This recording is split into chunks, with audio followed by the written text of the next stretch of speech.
So, VK on the beat, check. I'm in Toronto where you wanna get the city love. I'm from Toronto where you wanna get the city love. I'm in Toronto like we wanna get the city love. My city love me back for my city love. Welcome to episode 1490 of Toronto Mic'd, proudly brought to you by Great Lakes Brewery, a fiercely independent craft brewery who believes in supporting communities, good times, and brewing amazing beer. Order online for free local home delivery in the GTA. Palma Pasta. Enjoy the taste of fresh, homemade Italian pasta and entrees from Palma Pasta in Mississauga and Oakville. The Toronto Maple Leafs baseball team, the best baseball in the city outside the Dome. Join me at Christie Pitts June 2nd, and Rod Black should have his mustache in full effect. RecycleMyElectronics.ca. Committing to our planet's future means properly recycling our electronics of the past.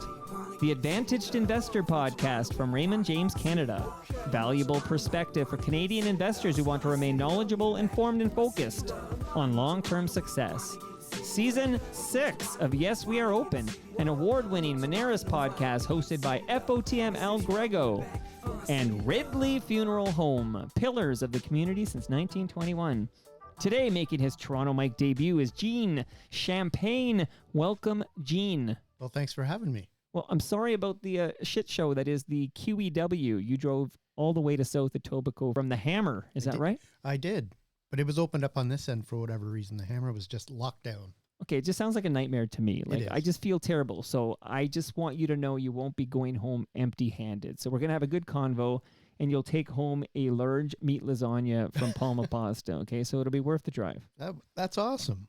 More than that, I feel like Monty Hall here. Okay, I got some fresh craft beer from Great Lakes Brewery. Oh, beautiful. Look at this. My wife's going to make me come back here.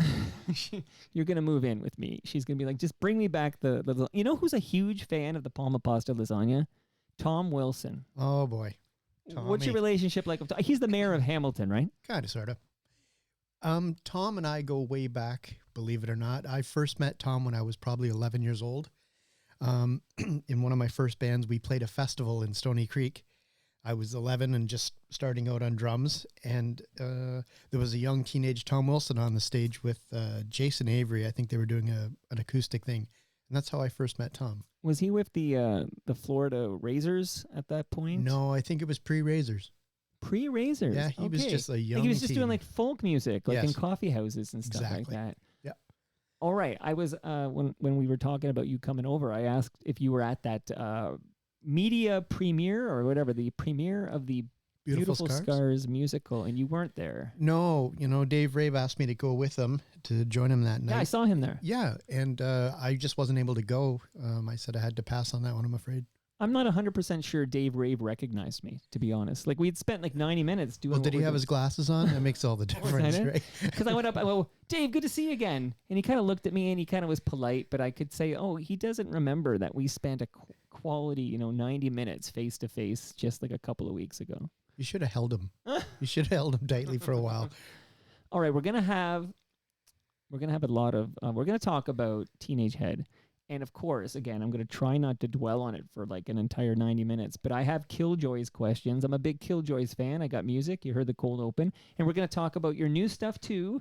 Unteens. We're gonna cover a lot of ground. There's a lot of ground to cover. A lot of ground to cover, so I hope you. But you know what? I don't want you gifted me when I sat down. I don't want you to go empty-handed. Oh, wait, either. I'm getting something. You're getting something too. So I'm giving you a pair of Teenage Head Gene Champagne sticks, bright pink, to go with all your paraphernalia over there. It's going to have a special spot in the TMDS studio here, and then when people point out, I'm going to say Gene Champagne gave me that drummer for Teenage Head. I don't want you to forget me when the door hits Mass on the way out.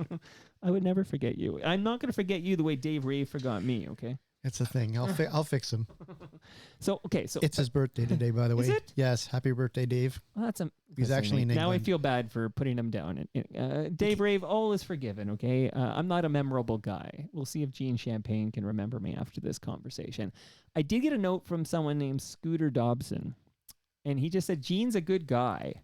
So I feel like, I don't know Scooter Dobson, but like if a name like Scooter, if he's saying you're a good guy, I think you must be a good guy. Scooter must be a hell of a guy. Scooter's a great name, right? Like it reminds me of like It Dukes is. of Hazzard or something. It is. Shout out to Scooter Dobson.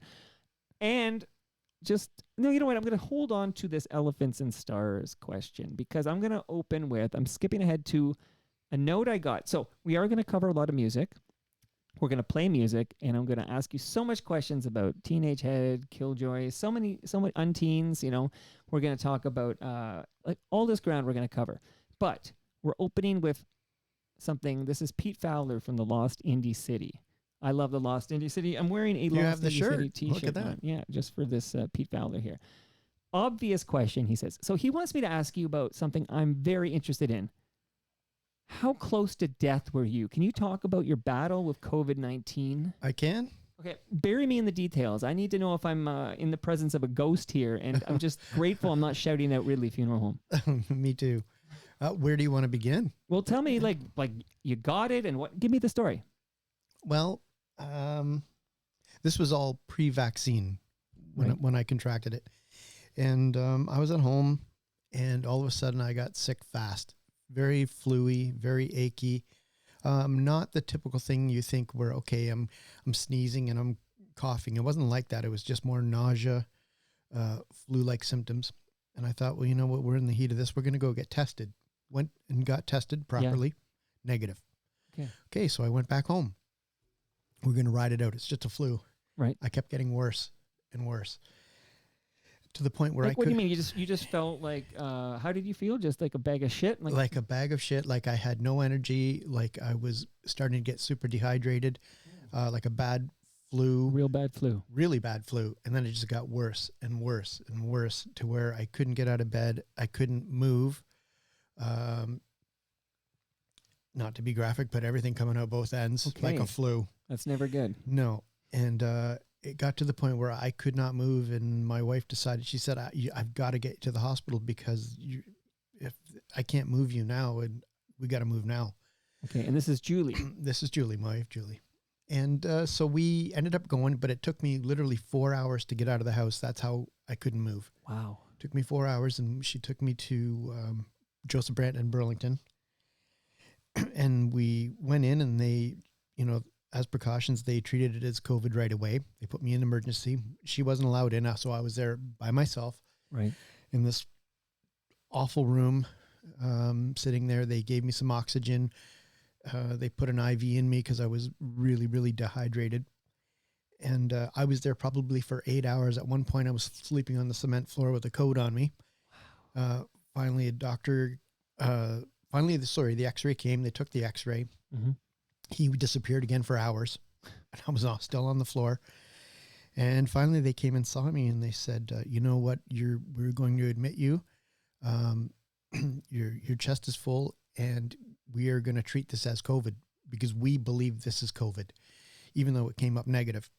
So away I go. They finally got me a room somewhere back in emergency. Now I'm getting more delirious as this is going on. And it starts getting really foggy at this point. Yeah. Sorry, I'm just trying to recollect. No, it's okay. At this point, you're probably relying on like Julie's take on all this, right? Because you're out of it, right? You must be. Well, there's more out of about your that mind. on the recovery end. She had to Okay. fill in a lot of gaps for me that just completely went missing. But were you on a ventilator at any time? Well, it got to that, yes. Wow. So going back to, they put me in another room, Yeah. back in the emergency. Then I ended up on a floor, and I kept declining. They'd keep upping my oxygen and declining. And then I heard the words I was afraid of most: "We have to intubate you." Wow. And I recall it, but it was very foggy. Pre even any of my hospitalization, I used to watch the news, obviously, because it was so big in Europe and China, and we were seeing news about people on ventilators and just death everywhere. And Yeah. That was. I remember thinking, if you can avoid the ventilator, you might be okay. But once you go on the ventilator, I don't know, 50-50 or something, it just seemed really scary to be on the ventilator. it's worse. And I didn't realize this until I recovered. It's 30% survival rate. Wow. And you're, just so we have a little context here, you're like, what, you're like 52 years old when you get COVID, right? When you have this experience. Yes. So, okay. So that's a young man, and you don't have any underlying, No. you're a healthy 52. Yep. Oh, crap, man. That's scary. I don't smoke. I drink occasionally, and social drinking is not yeah. going to kill you. Okay. And the reason I made it is because they said I had a really strong heart. But yeah, you know. So you did make it. Okay, spoiler alert. I am here. You didn't pass. No, you didn't walk through me. I'm here. Here, I'll move this box. Can you see it moving on its own? But gee, I see dead people.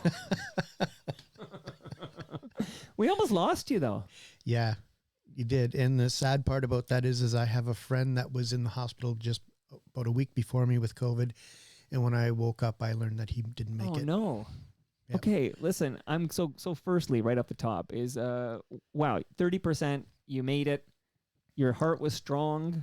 That's good news. And you're still with us. What was the recovery time like? Was the recovery a long process? Like, are you still, like, how do you feel now? I feel probably better than before COVID, believe it or not. Okay, we should all get COVID, you're telling me. Well, it's just, I don't mean to laugh, but it's just, I've had friends that have COVID that had like not near as long or hard as me. No ventilator for them. No ventilator. And they are still having long COVID symptoms. Wow. Yeah. And I feel great. So you feel like 100% now? Yeah. Did you consider biking from Hamilton? Okay, how good you? Don't take that QEW. No.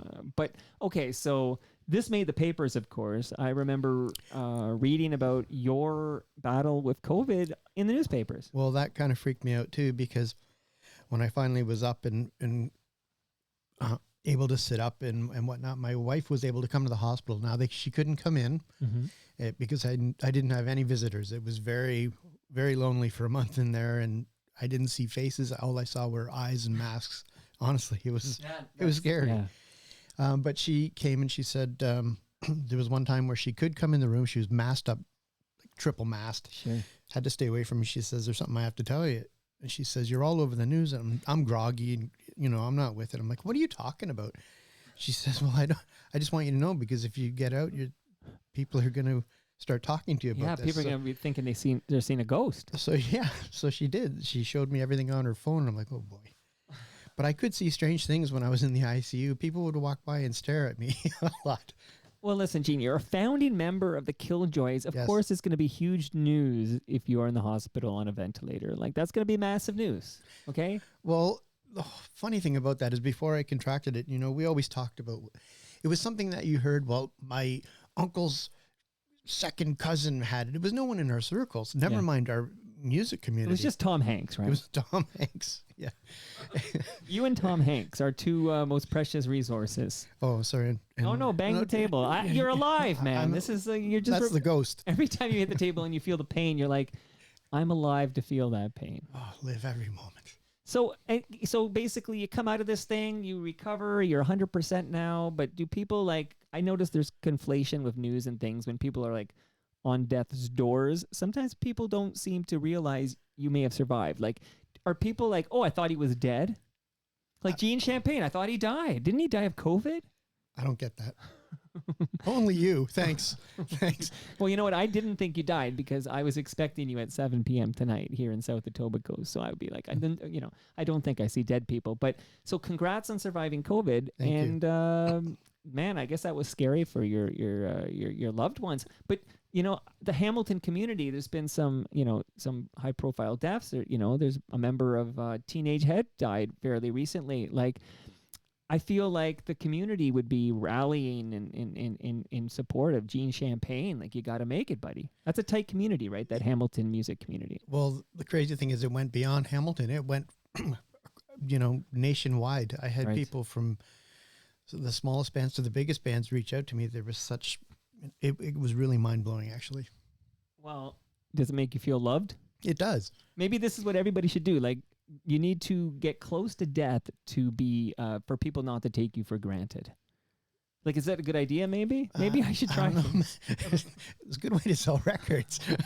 I was going to ask you, like, this is free press. Like, so good PR, what do you call that? Earned press. Like, you didn't have to pay for these placements in our newspapers. Everybody kind of, even people who are like, oh, I don't know the name Gene Champagne. That's a cool name. Oh, he's the drummer for Teenage Head. Like, it's good awareness for you. What an awful way to get there. It's kind of like I'm selling looking your for, soul, isn't it? I am looking for bright side to everything, but okay, so you made it, and now you're 100%. This is good news, and you're making new music. I am, and I'm Okay. excited about it. All right, so there's so many places I got to go. I've been warned by a couple of people not to spend all my time on the Killjoys. I have a bad habit, okay? Sometimes I think it was I know it was pointed out by Gino Vanelli. Like he said to me, "Can we get off Black Cars already?" Because I was hyper focused on Black Cars because Black Cars was the song that kind of brought me into the Gino universe when I'd hear it on CFTR like in the mid 80s, and I couldn't get off it. And I'm going to be very careful not to spend all my time on the Killjoys, but maybe I'm going to read the note from Elephants and Stars right now. Do you know the band Elephants and Stars? I do. Manfred is the FOTM, the lead of that band.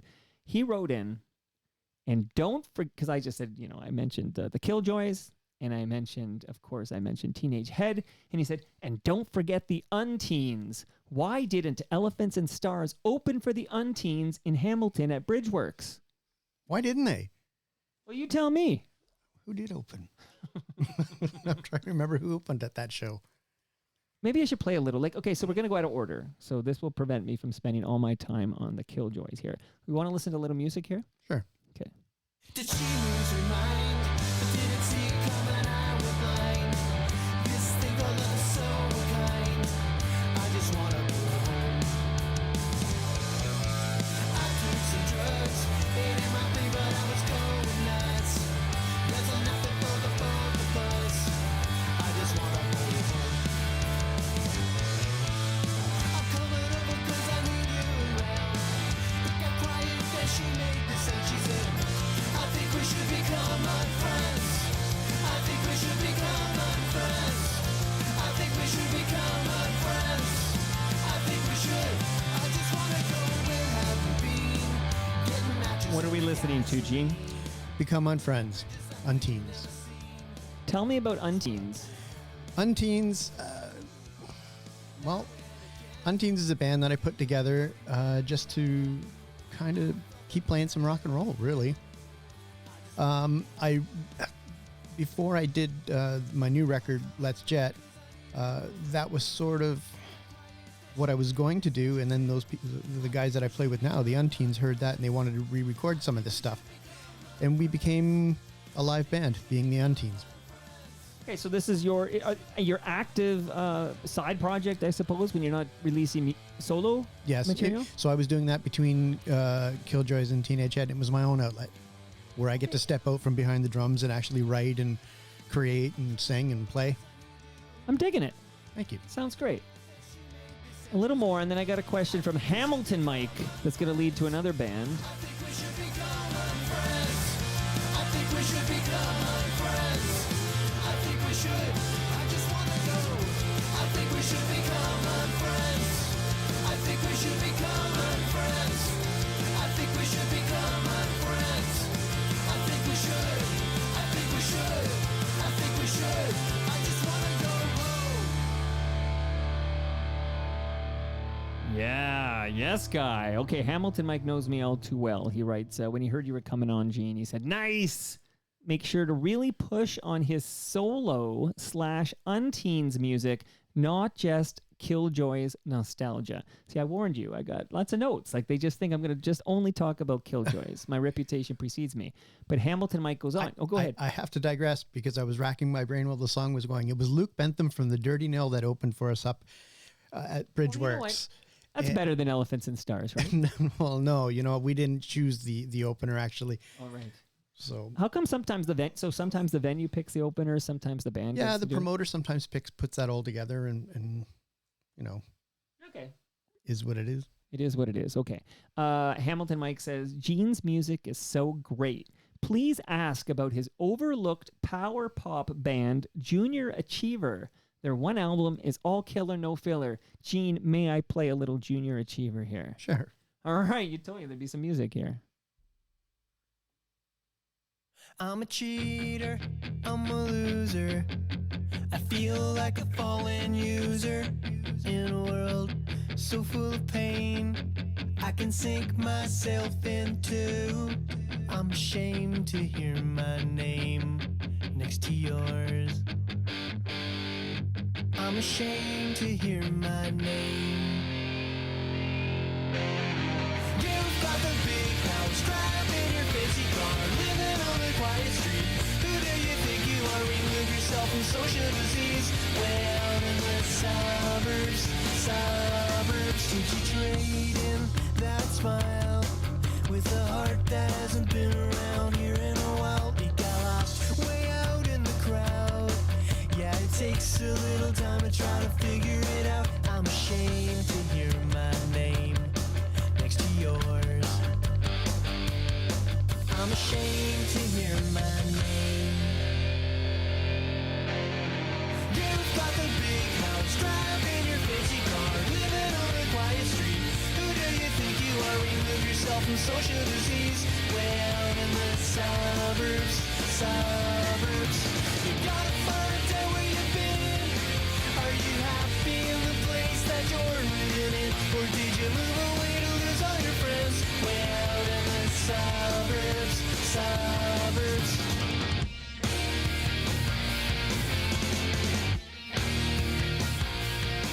So I'm admiring my new drumsticks over here, but this is some power pop, Gene. So who's Junior Achiever? How many side projects do you have? What's going on here? Oh, probably too many. So the Junior Achiever came about when the Killjoys took our first hiatus way back in the end of the 90s.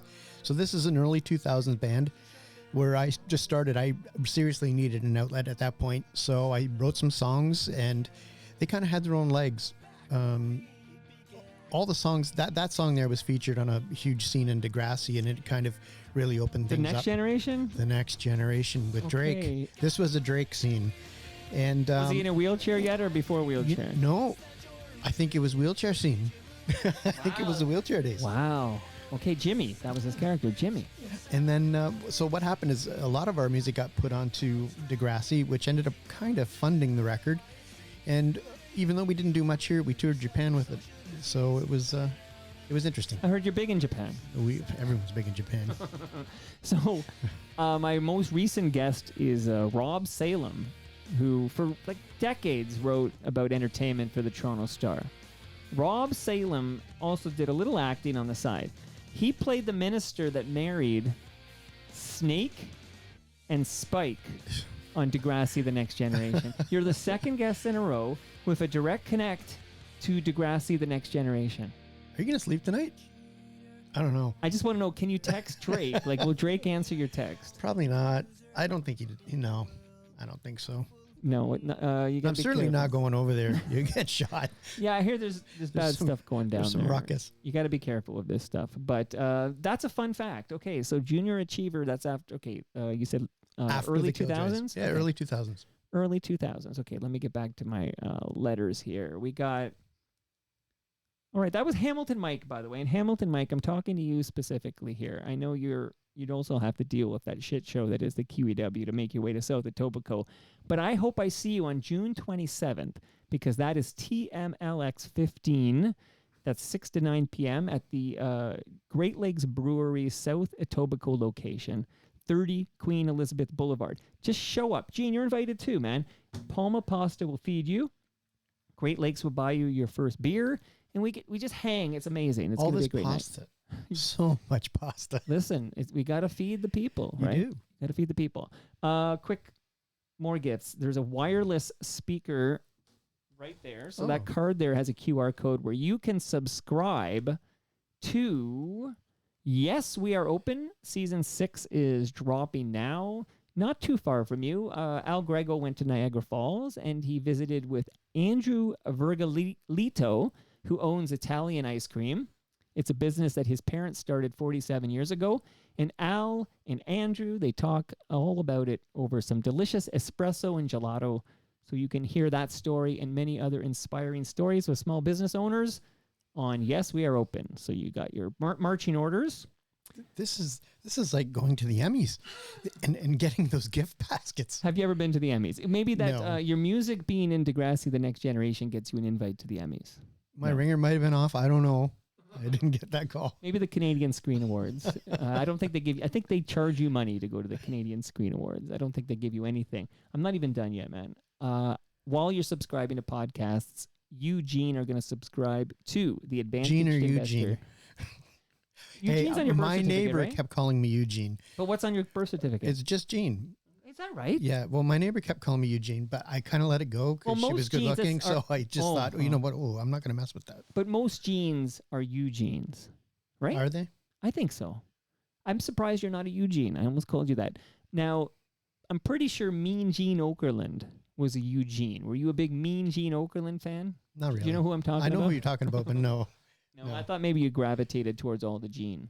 Well, you know what? Some Genes are Genos, like Gino Vanelli. Only the good genes are just genes. Gene Krupa. Any more?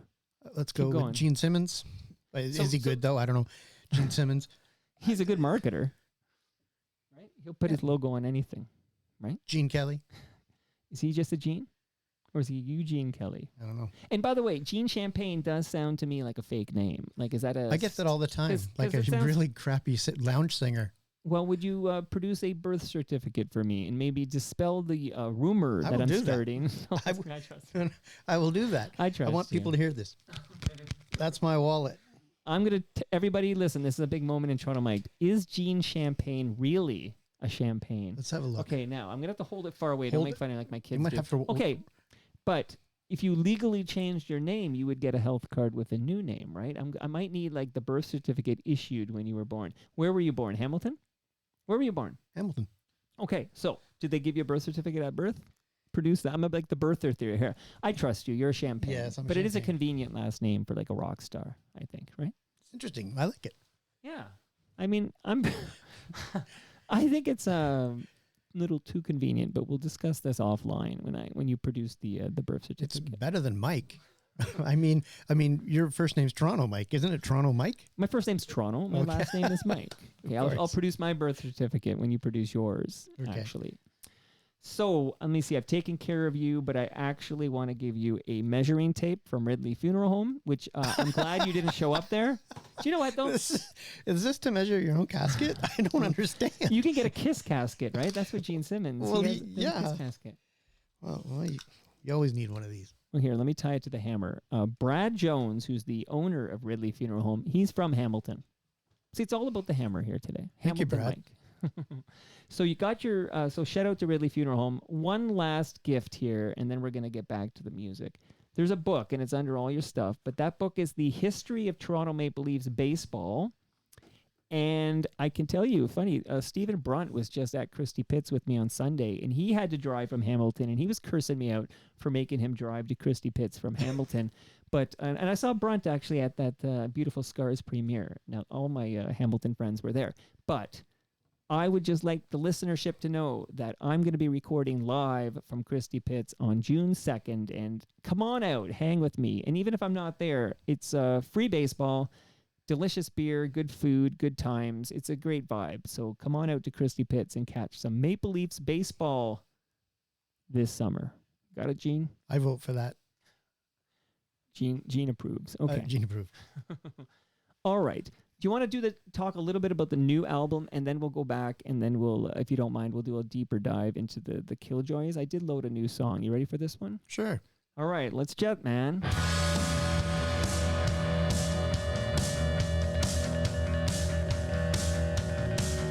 We've been hanging around here way too long.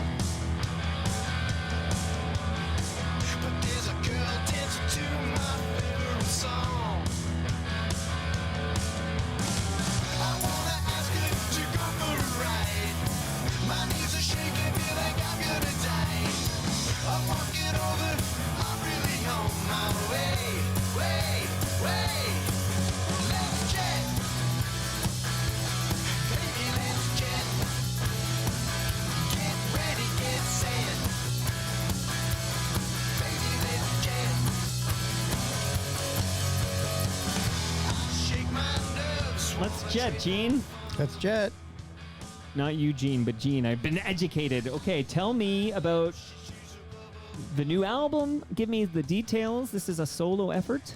It's a truly solo effort in that I played everything on it. I sang it. I wrote it. I recorded it. I produced it. It's just self-indulgent fun. You're really. like Billy Corgan. Right? Didn't he do everything on Siamese Dream? I have more hair than Billy It's Corgan. true, and he likes wrestling more than you do. Well, does he? You weren't that into Mean Gene Okerlund, so. No, it's my solo Okay, effort. you're like Dave Grohl. How's that? Dave, well, he's pretty good. I don't know. So, when's it available? It's actually available now. You can please go listen to me on Spotify. If you're in Toronto area, you can pick up your copy at Sonic Boom. And I've got Not some. Sonic Boom. That's Not Sonic the Boom. That's home Pat studio Boone's here. studio. No, Sonic Boom. He's in a heavy metal mood. That Pat Boone. But please go pick up a copy. And yeah, no, I'm excited about it. This is the first record that I've ever done that's being heard around the world right now. Is that right? Yeah, I'm charting all over the place. Like where? Like in Germany? Like a lot of indie Are you radio. like David Hasselhoff? You're big in Germany. I'm not. I wouldn't say I'm big, but I'm just getting some charts. Okay, give me some details there. Oh, like where are you charting? That's not Canada. Los Angeles, France, UK, various US. Well, they think you're like a lounge singer, Gene Champagne. That'll do it. You know, in Paris they love that stuff. Okay. Honestly, congrats, man. Thank you. I bet you that part of this is the bounce from near-death experience. Like, I feel like when somebody almost dies but doesn't die, and then they put out new music, everybody is like just more receptive to it. maybe. You know what? There's that funeral sign behind you that goes in the car. You know, Right. I'm going to put that on my car on the way home. Can I have that? I just want people to open up their You know, eyes. they're at 14th and Lakeshore. Why not, instead of going back to Hamilton, let's just cut out the middleman. Go get your own. Take you straight. No, let's just take you straight to Ridley. You know, you should call it a day. But, Okay. all I right. got to thank him for the tape measure anyway. So wait, you did everything? I did everything. You play all the instrument. You're writing the music. You're playing the music. Yes, I wrote it, played it, recorded it, Wow. mixed it. I did it all. You did it all. Yes. Did you do like the cover art? No, I didn't. I had a graphic designer do that. Okay, well, you know what? You blew it. But man. it is me on the So- cover, though. More self-indulgence. And there's no Photoshop touching up that photo. That's the real you. Now, I do feel like if you want to say you did everything, you should have done the graphic art too. I should have. You blew it, man. Next album, I want you to do everything, and including the cover art. It will be. It'll be hand-drawn cover art. Sure. For you? Would you mind, Mr. Champagne, taking me back to the early 90s? I'm going to just close my eyes and remember the early 90s. I was a very young man. In fact, I was still a teenager in 1992, and I absolutely loved my Canadian alt rock. Like, that was my music, especially in 91, 92. Can you please regale me with tales of how the Killjoys are formed in Hamilton, Ontario back in 1992? 92. Well, Mike and I were in a band called... Mike Troublecock. Mike Troublecock. Who's an FOTM? Do you know what that stands for? No. Friend of Toronto Mic'd. Do you know what you are right now? An FOTM. FTM. Friend of a friend of Toronto I'm a Mike. little punchy. I'll tell you the truth. I'm a little punchy because this afternoon I was recording the Great Lakes Brewery has a podcast called Between Two Fermenters, and whenever Troy comes over to have these long form interviews in the basement here, he always brings over a bunch of cold beer, and I just sit here recording and I just crack open beer. So I'm a little punchy, but you are an FOTM Well, let's do like that Mike. now. So tell me more. You and Mike are buddies? Very much. I've known him since I was 11. He was So- in the band with me when I knew Tom Wilson. So did Mike. Love these connections here. Yeah. Okay. Now, so tell me more. You and Mike just decided, hey, we should make music? We were in another band before the Killjoys called the Monday Nuns, and we just played around Hamilton a bit. And then it was like a switch went off. Mike wrote a whole bunch of songs, and we decided to make a record back then when it was a little harder and you had to scrape up money and go find a studio and do it. And that's exactly what we did. And Shelley was on board at that point. We were a 3-piece, and it's like all of a sudden we were a real band. You know, we were making music, and it felt like we had some wheels turning in it, and it was going to maybe do something. And it did. It just slowly did. I mean, thank you to CFNY, because they were the catalyst for that. How did you get? Let me play a little. I did tease some off the top here, but let me play a little Killjoys, and we'll get back to the ongoing story of the Killjoys here. There's some days that I want to stay another day. And there's some days that I just want to escape. And every day just gets a little further from where I want to be. I just want to sit alone and contemplate my fate. For today I hate everyone. Today I hate everyone.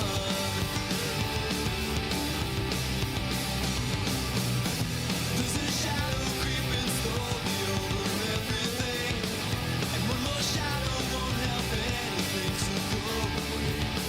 And if I hurt you, well, I'm sorry, that was not my intention. But I'll be buried into my hopes to come back another day. For today I hate everyone.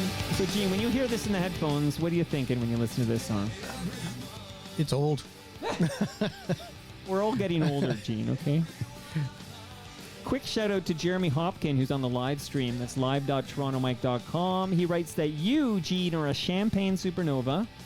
That's what he writes. And then he says, I love the humans that Toronto Mike introduces me to. Forever in debt. So remember that, Jeremy. You owe me forever. You're forever in debt because I'm introducing you to some Gene champagne. And he also says this song is bringing back many high school memories listening to CFNY. That's what it's doing for me. But how did you get... Starry is the name of the album, right? The first album? Right. How do you get it played on CFNY? I'm just trying to think back to that. Sorry. Did somebody I've got walk it into the studio in Brampton or something? Or you got a rep or something? No, I think it was actually entered into a radio contest. This wasn't the song that really opened up the eyes to Toronto. It was actually Dana. What's Trouble in Dana? Yeah, that was the song that was on CFNY. It was part of a call-in contest, and I can't remember what you would win. Is it like a new music search or something? I think so. Yeah, they used to do new music searches. I believe that's what it was. And Because it's funny how memories are so faulty, because my memory is this one first and then Dana. yeah, but it's actually the other way That's around. I know. wild. Well, that's because Today I Hate was sort of our big... that was the real first single when it was out on Warner, and we had the video. So that's what people remember.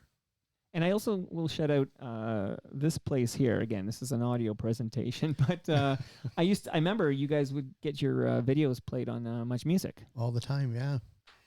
Like That what- made a huge difference. Well, that's what I'm curious. So 'cause I often have this chat with, like, I don't know, who will I pick on today? Mo Berg, okay, from The Pursuit of Happiness. And he'll talk about, like, what it meant to him when I'm an adult now, got played on Much. And suddenly, you're on a popular radio station across the entire country. What did it mean for the Killjoys when the videos for Today I Hate Everyone and Dana are being played on Much Music? Well, you could see the huge lift. You could feel it before you'd go and you'd play your music, and someone might hear a song, and you wouldn't get attention until they saw that or heard that song. But with you being on the TV, that was everything. Television was everything, and Right. it would just lift you. You could really feel it. Lest we forget, we need to tell the kids out there, there was no internet back in 1992, 93, 94. You had to find the flicker, the TV flicker. Flicker, I called it a clicker. But Clicker. I think Hamilton calls it a flicker. Yeah, and it's across the lake. Toronto is calling it a clicker here. But how important was it for the Killjoys at this point to break in the United States of America? Was this the goal? We always wanted to. Yeah, of course we wanted to, but with Warner, we had to be signed to an affiliate of Warner's, and we had a real struggle with that. I mean, we played the U.S., just the border towns, but we never captured over there. Tell me a little more about that. So you're signed with Warner Music Canada. But that doesn't mean Warner Worldwide, no. gives a shit about the Killjoys. But here's my question, and this is my ignorance here. Born in Toronto, still living here. I'm stuck. I can't seem to... although you're stuck in Hamilton, so we're all stuck, right? I'm here now. Have you always lived in Hamilton? Yes. Yeah, sometimes I think so. I've always lived in the same city, and I'm like, what's wrong with me? Like, there's people, I go live in Europe or whatever, or they go live in the States or whatever. Like, we're just fine where we are. We don't feel the need to, like, what do you call that? To wanderlust or whatever. Well, I've had that opportunity. I've traveled everywhere, so coming home was always great. True. Home is where you hang your hat there. Okay. So when the Warner in the States, they must be aware of what's signed by Warner Music Canada. Like when they listen to Starry, for example, don't they hear like a great fucking alt rock sound that would fit right in with what's hitting in the States back in 1994? Oh, maybe, but maybe because there's 10,000 other bands like that over there that are American. Why wouldn't they do that? I never really thought about it. Like maybe you're talking me out of this. I'm trying to figure out why I why don't the mean hell to. Today Hate Everyone isn't a hit on MTV. I don't know. You're just making me sad. I don't want to make it sad. First of all, you beat the Ventilator COVID, like, and you got great new music, and you look like a happy guy living happily in Hamilton. You don't want to be some Los Angeles douchebag. You know what I mean? You want to be able to look in the mirror and say, "This is Gene Champagne. I like this guy." Yeah. See? I feel great. I know. I like me. So I'm not I trying like to make you feel bad. I don't think No. money is everything. Like, I don't know what you're driving, but would I think any less of you if you were driving a beat up old Corolla Or the bicycle I'm going to ride in on next week. I'm going to be biking to there visit it is. you. And yeah, that's, There it is. I do right ride there. a bicycle. Okay. It's not the car you drive. You're having a good life, but it is interesting to go back and see like what had to break how. Like, I'll just point out, like, for example, Bare Naked Ladies, similar CFNY thing, right? They're like a local band here in Toronto, and then CFNY starts playing them, and there's the yellow tape, blah, blah, blah.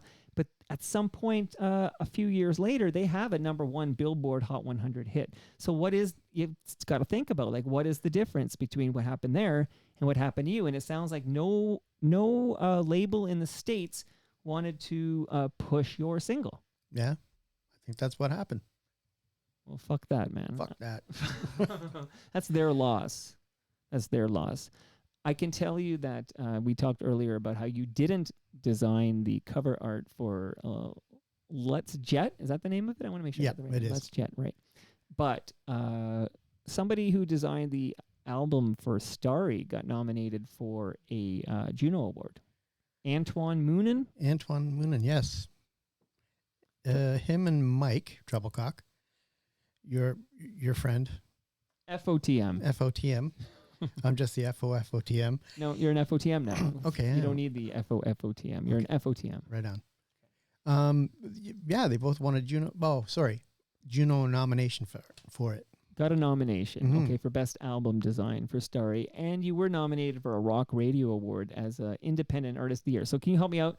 You're independent, and then you're signed with Warner Music, so Starry is an independent release? It is too. Yes, we put it out prior to Warner picking it up.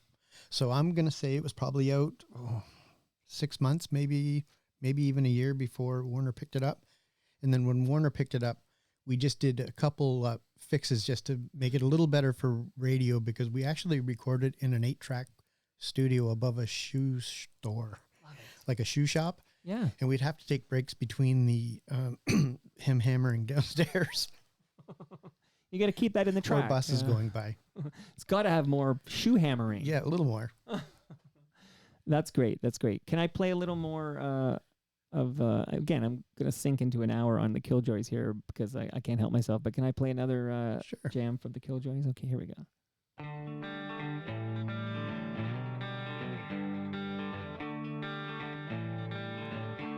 I come undone, wound too tight. I know that I'm wrong and you were right. I can't look you in the face and settle with my normal grace. You can't put me on the shelf, then take me down again when you feel like myself.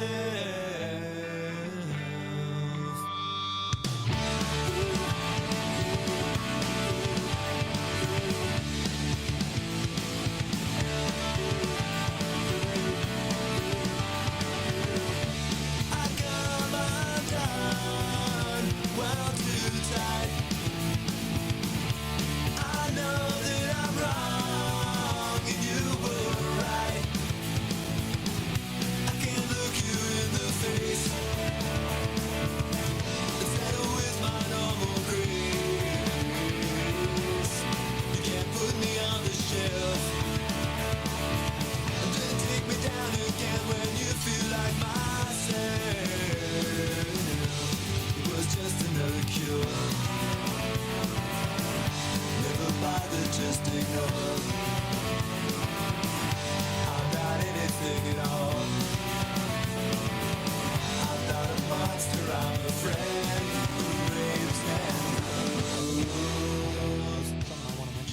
Okay, it won't be champagne Gene's about to drink, but he's about to crack open a Great Lakes beer here. Right on the mic, Gene. Here we go. I love that that's sound. beautiful. Isn't that great? Okay, cheers to you, my friend. Cheers to you.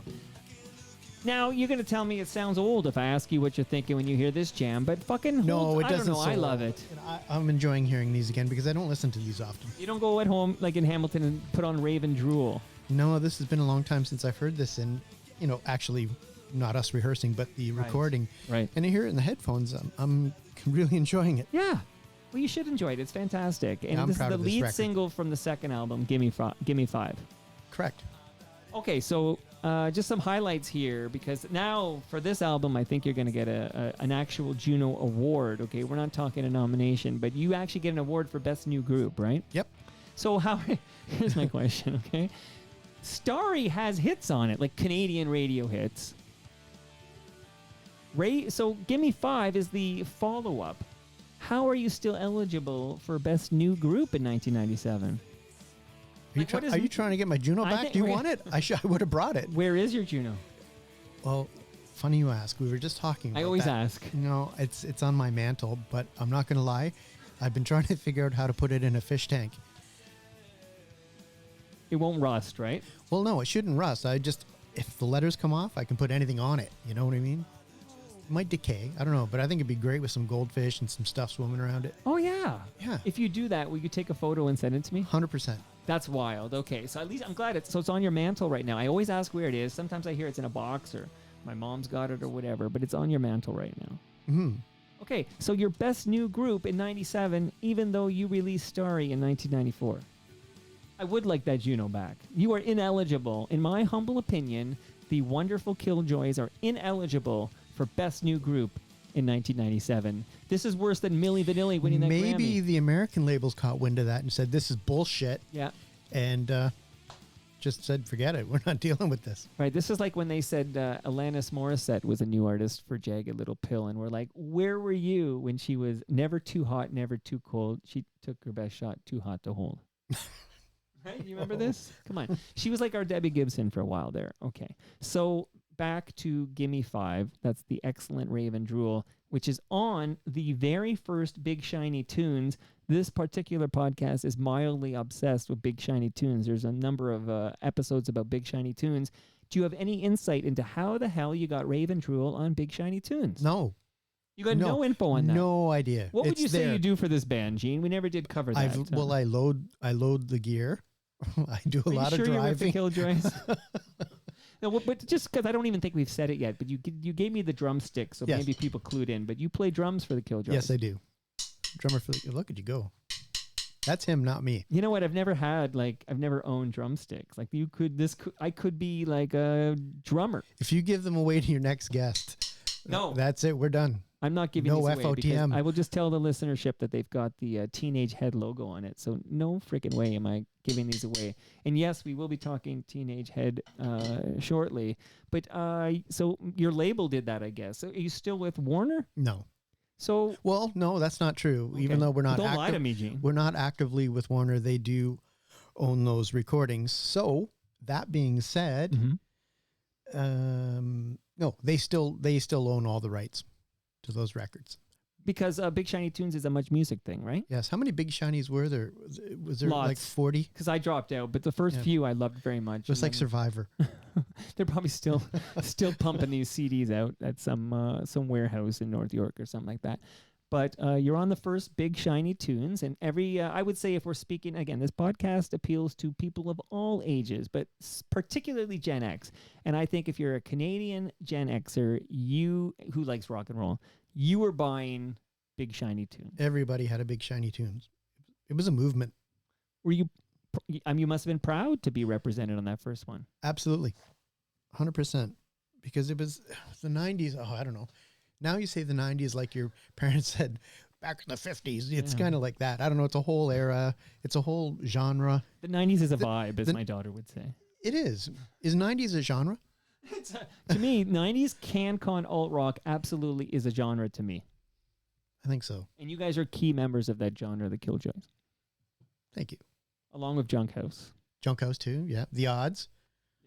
Absolutely. We want to keep doing it. Pursuit of Happiness, Mo. We're talking about Mo. Yeah, we can put like Our Lady Peace in there. Sloan is like Bare Naked Ladies. Everyone Sloan from the has to be Trans there. Canada Highwaymen. You know what? Who I love? I love Rusty. I love Rusty too. Okay. And Scott lives in Hamilton now. Scotty Mac and Scotty Max and FOTM. The whole Canon, the whole band was in this basement. And I'm an FOF TM with Scotty. No, listen to me, Gene. You're an actual FOTM. Okay, you're not 3 degrees. You tried of to buy me off separation. with all these gifts? Is that what this? You were buying my love. I gave you a measuring tape from Ridley. Do you think I give every guest a measuring To measure tape? my own casket. You can measure whatever you want. It's none of my business Okay. here. Gosh, I want to find out why you need to form Junior Achiever, okay? But while I'm talking this excellent follow-up, because I really love Gimme 5, I'm going to play another song from Gimme 5. This is Please do. another, and by the way, I bet you the listenership's like, oh, I fucking love that song. Killjoys have a sneaky number of great radio / much music singles. Like the kind of like you don't even, oh yeah, they did that one too. They did that one too. And they did this one.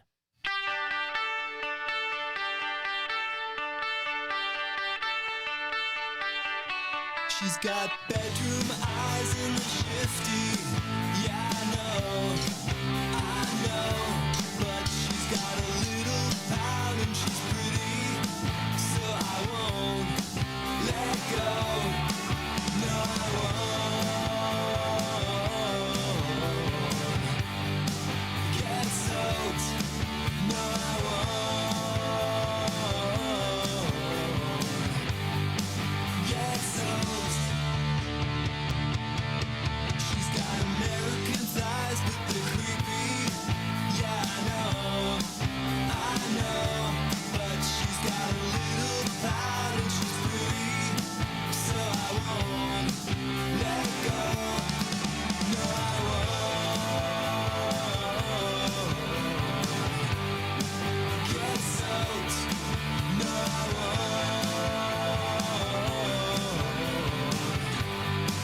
get soaked. Soaked. By the way, as we're running off all these fantastic 90s Canadian alt rock bands, we didn't mention I Mother Earth. And you guys toured with I Mother Earth, right? It seems like we did a lot of touring with I Mother Earth. Our Lady Peace, we toured with them a lot. Right. You name it, we played with them. 54, Finger 11. Finger 11, yeah. Absolutely here. 5440. Love 5440. Absolutely. Oh, man, I'm telling you, man, that's my genre. So as far as I'm concerned, 90s Canadian alt rock is a genre. I need the true story here. I tried to get this out of Mike. He gave me his take on it. Now I'm here to get Gene's take on it. What the hell happened in Mexico? Okay. So now so this song we're listening to, we're still on Gimme 5, but then you have a third album. I never know how to say it. Milos Motos? Milos Motos. Milos. Yeah, I screwed it up. Okay. Another win for Milos. Remember this one? Okay. The story that floats around, because it's on Wikipedia, is that you're filming the video for I've Been Good, which is the lead single from Milos Motos, and the film is stolen by a crew member, and they hold it hostage, and they want ransom if you want the footage. Gene, give me the full story. What the hell happened in Mexico? That's 100% a true story. We were filming in Mexico, and there was a lot of crooked stuff going on, but there was a crew member.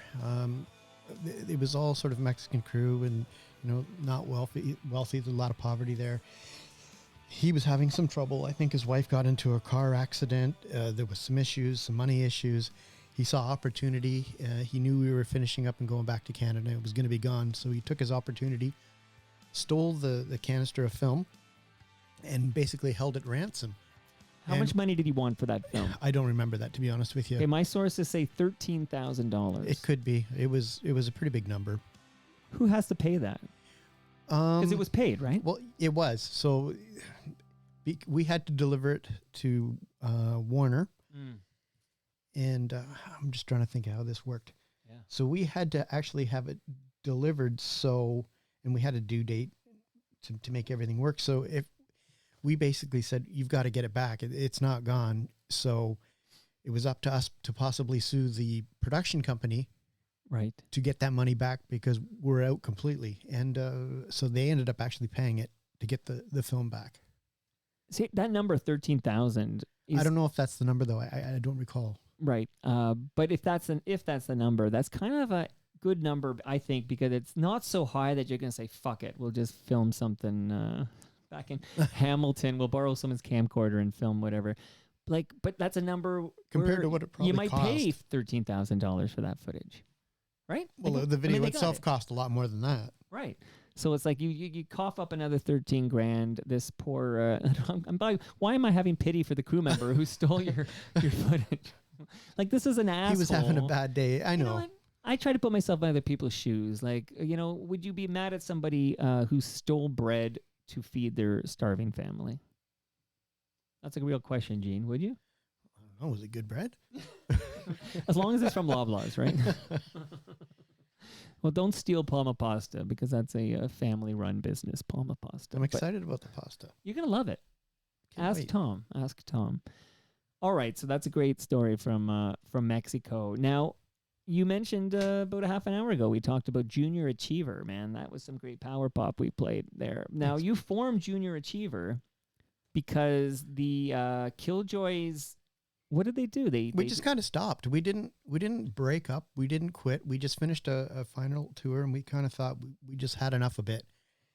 We finished the tour. Mike got out of the van. We said, "See ya," and we just kind of went on our merry way. We didn't know what we were going to do. We at that time we kind of wanted out of our management. We kind of wanted out of our record deal, and it just kind of happened that way. You just went to do work on other things. Other things, exactly. We didn't. There was no animosity. We didn't. I was say- going to ask, like, there wasn't a big fight or whatever? No, not at all. We're Mike very didn't storm off and say, No. I'm done with this. would have been great, but no, that didn't happen. We're still very friendly, and we're still actually playing. In fact, I did want to mention that it's the 30th anniversary of Starry, and there's a reissue of vinyl coming out this year. And I'm going to tell you how you can pre-order yours. Do it. And it's kind of special because And thanks for bringing me a copy. it's not out yet. Okay. It's not out yet. I'm just busting your chops. I Okay. know, but I will when you we'll trade for more lasagna. I'm going to just try to find the link here. It's a quid pro quo. But you did bring me drumsticks, which I love very much, by the way. So it's vinyl, and the cool thing about that is in our time, vinyl wasn't really a thing. We were Right. in the CD age, Right. and we kind of came out of the cassette age as well too. All our first records were cassette and vinyl, cassette and CD. Right. So this is the first time for vinyl. Pursuit of Happiness is out there too, and you can pre-order it now at recordlabel.com. Recordlabel.com. Okay, so recordlabel.com. Yep. You can pre-order your Hamilton Mike. I want everybody here. Jeremy Hopkin, everybody, go get the 30th anniversary. Is that right? Yep, 30th anniversary, yeah. It's weird how time works, right? Like it can't be 30, but of course it's 30. 1994 Yeah. was 30 years ago. And we recorded 2 brand new songs that are bonus Killjoys. tracks. Yep. 2 brand new songs. Are these out yet? Yeah. Like I can play a new Killjoys You right now. should be able to find it. I'm just trying to think. You could probably find it on Killjoys Bandcamp. All right, look, we're doing this in real time here. Oh, I haven't looked. I think they're there. Hold on here, everybody. Bear with me here. Bandcamp. Killjoys Bandcamp. There we go. Let's see what we got here. I'm going to tell you what you got here. What do I got here? This is exciting. So It's Goodbye is what I see at the Oh, top that's left not it. here. That's not it here. Okay. Well, you know what? This is something I'm going to seek out and listen to. It might be, by any chance, is it on YouTube or is it going to Bandcamp? Of course. No, it's Bandcamp right now. But I did hear rumors about this. So I'm on social media following Mike Treblecock and things. And I did hear rumors about new Killjoys, which got me. Oh, you know why? That's a different Killjoys. You ever have issue with that? We did. The Australian Killjoys. This is where I'm at the Australian Killjoys Bandcamp. Yeah, there was some going back and forth back in the day.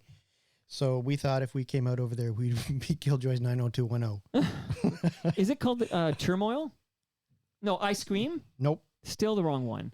It's terrible. These guys are stealing. Killjoys, by the way, also a TV show. Like the name Killjoys lost a lot of its SEO with a bunch of Killjoy stuff that kind of arrived.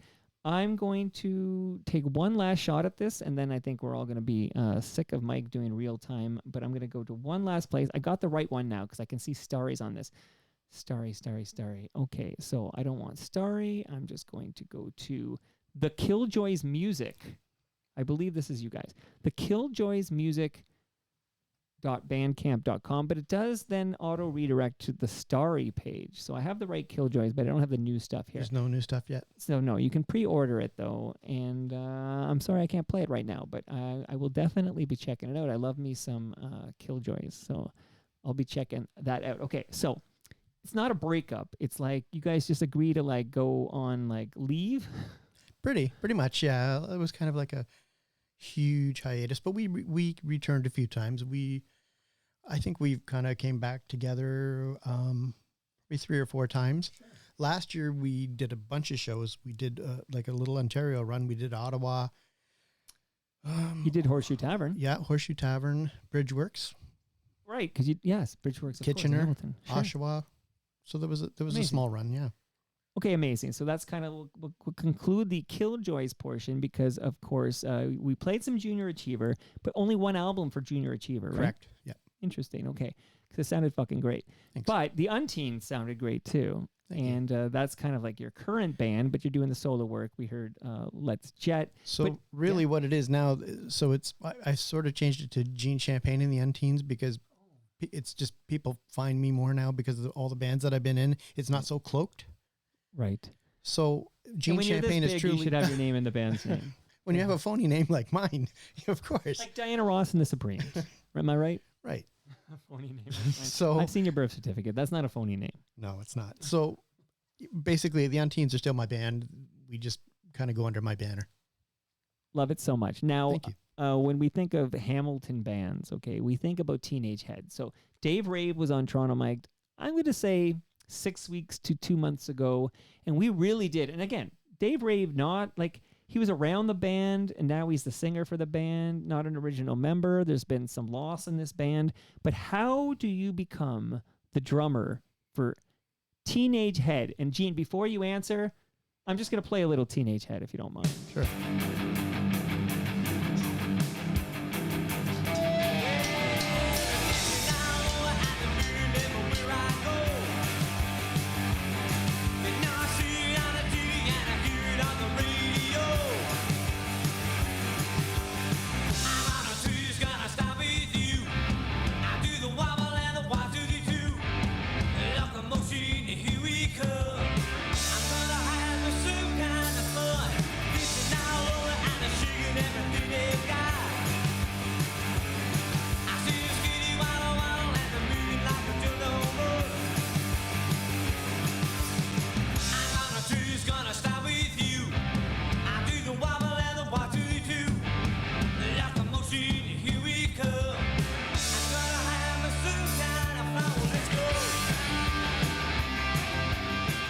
All right, so let's pay some respects because very recently we lost Gord Lewis tragically, and that was a great loss for the Hamilton music community. Huge.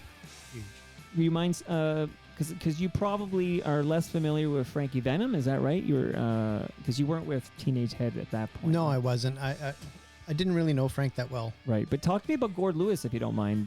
Just the worst news when I heard that one. Holy smokes! Well, Gordy was a good friend, and kind of. First, I just want to say, listening to this, because I don't listen to this music so much anymore because I play it, but this kind of gave me goosebumps because I'm listening to it the way I did when I was younger, when I was a huge fan, and it kind of, it's bringing me really, it's bringing it back. I'm but glad, I was a huge, you shared that. I was a huge fan of the band, and they were my band growing up. And to live in the same city, I lived at one end of the city, so I'd go downtown, and that was like, oh my God, my favorite band in the world lives here. It was just unreal when you were a little kid. And fast forward to the 90s, Gord was actually a fan of the Killjoys, and he would come out to the shows, and I was a fan of his band. He was a fan of ours, and that was very cool. So I got to know him fairly early on. At one point, he had asked me to join the Shaken Heads, which was the Shakers and Teenage Head, and I remember that was like just an awe moment for me, but I had to say no because the Killjoys were going on tour, and I was like, oh shit, okay. Fast forward to, I don't know, a decade ago, I suppose. Yeah, and around 2016.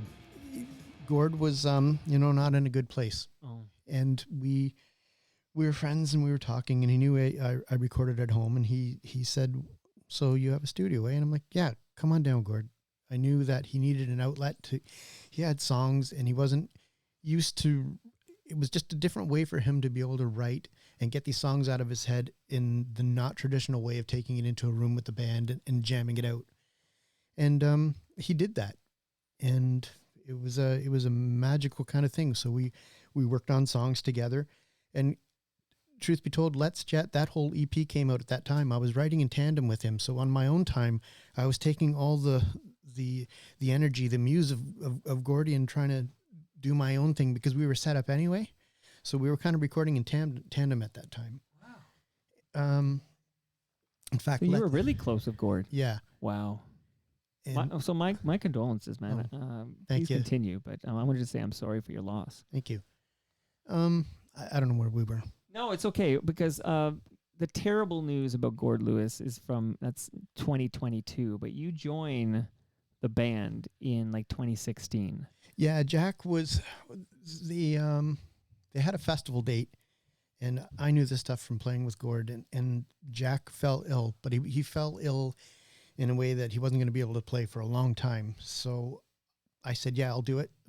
I jumped up and just kind of fit like a glove, and here I am still. You're still here. I'm still here. So is this around the time when Dave Rave becomes the returns as lead singer, around the time you joined the band? Yeah, well, just prior to me joining the band, and when we were working on the songs together, we did put these songs together, Gord, and I asked Rave to come down and sing on them because we had guitar, we had drums, Gord played bass. Eventually we had some really cool guys play on the recording. We had Dennis Dunaway from Alice Cooper, we had Andy Chernoff play on it from the Dictators, Jack from the Trues, Shelley from the Killjoys. We had different bass players on it, but we needed a voice, and I said, I'm going to call Dave. Let's get Dave down. Gord said, yeah, okay, we'll do it. So we did that. Yeah. Then we kind of went and played out as the Gord Lewis Band for a bit. And that was, who did we have on bass? Paco Cameron.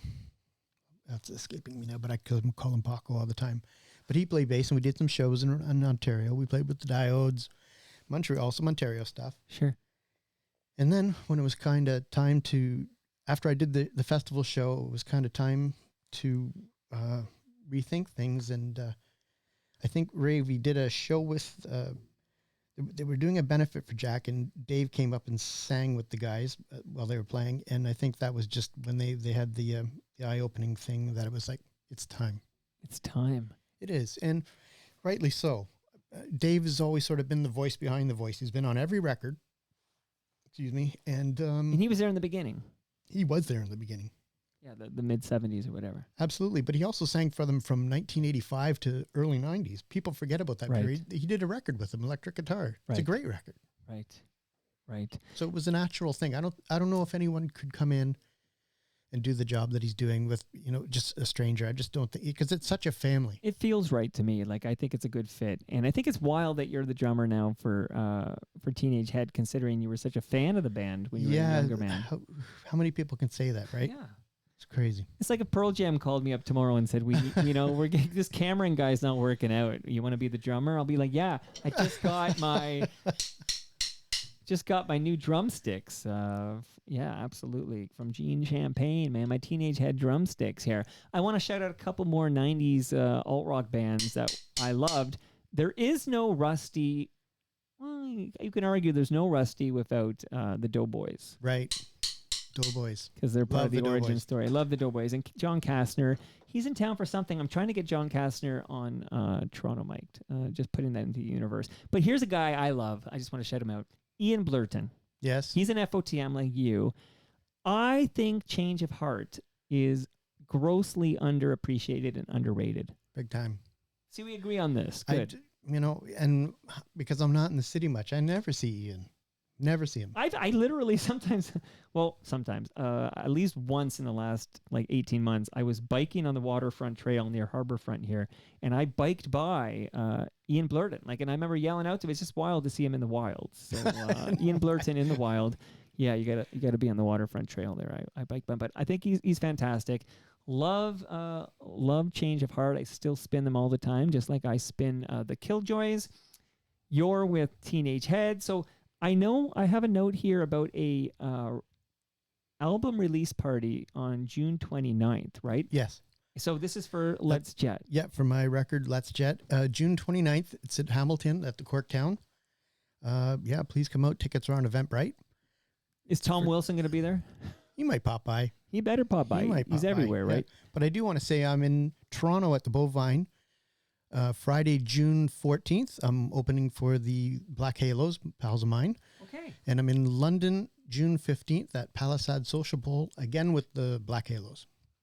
Amazing. Now, I'm just trying to track everything just before we say goodbye with another great Canadian alt-rock 90s band, Lowest of the Low. Yes. Love Lowest of the Low. They play us out every episode. Did you know, I don't know why I didn't learn this till the documentary, but Kids in the Hall, Shadowy Men on a Shadowy Planet, Having an Average Weekend is the song. Speaking of, the theme song for Kids in the Hall. Did you know they played it live every single episode? No. They played it live. I didn't. I know.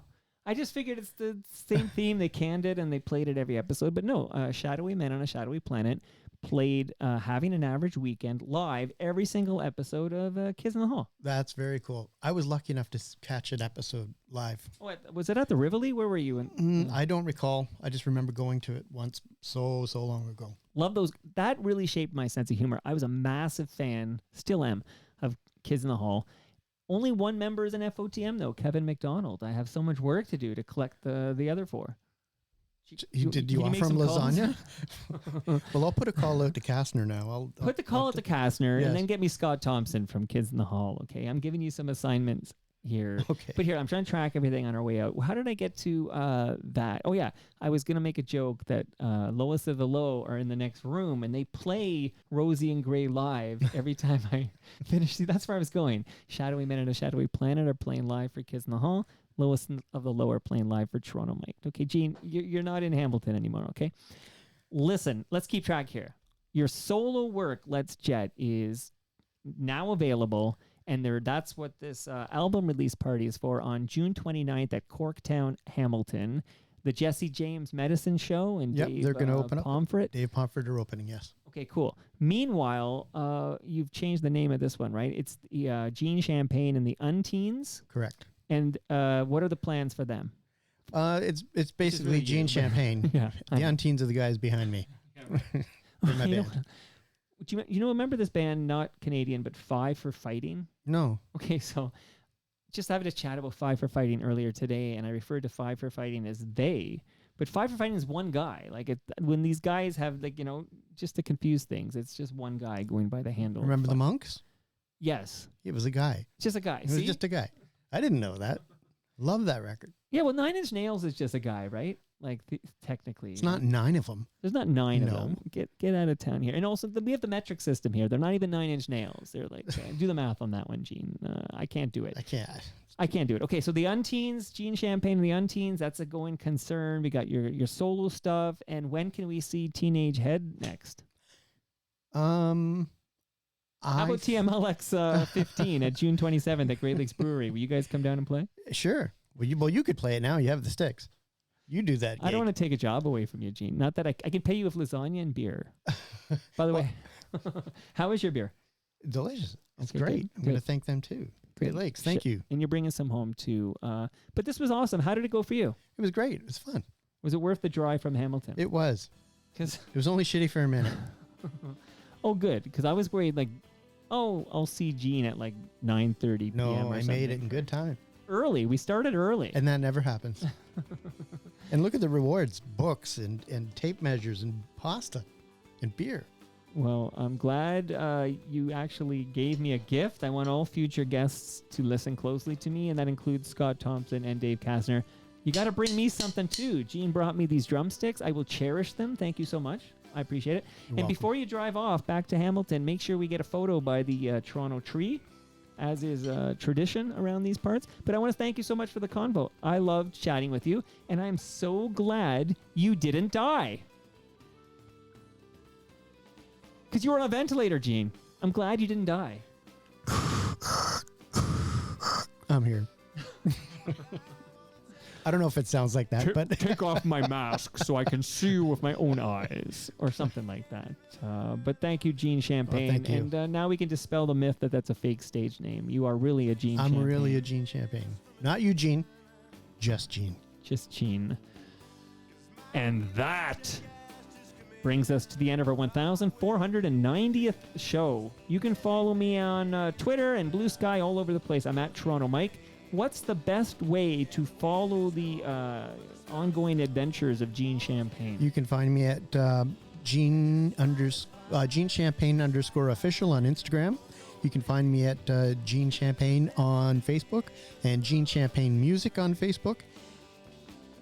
Okay, all those places. Find out what's going on in Yeah. the world of Gene Champagne. Much love to all who made this possible. That is Great Lakes Brewery. Palma Pasta. Don't leave without your lasagna. It's in my freezer. Beautiful. RecycleMyElectronics.ca. If you, Gene, have any old electronics, Just old Gene. cables. What did I call you? Did I call you Eugene? You started. If you, if you, comma Gene? You need, no, you need the space. break. You If need the break. Gene. Yes. You got to pause. Right. Good. I wouldn't screw that up.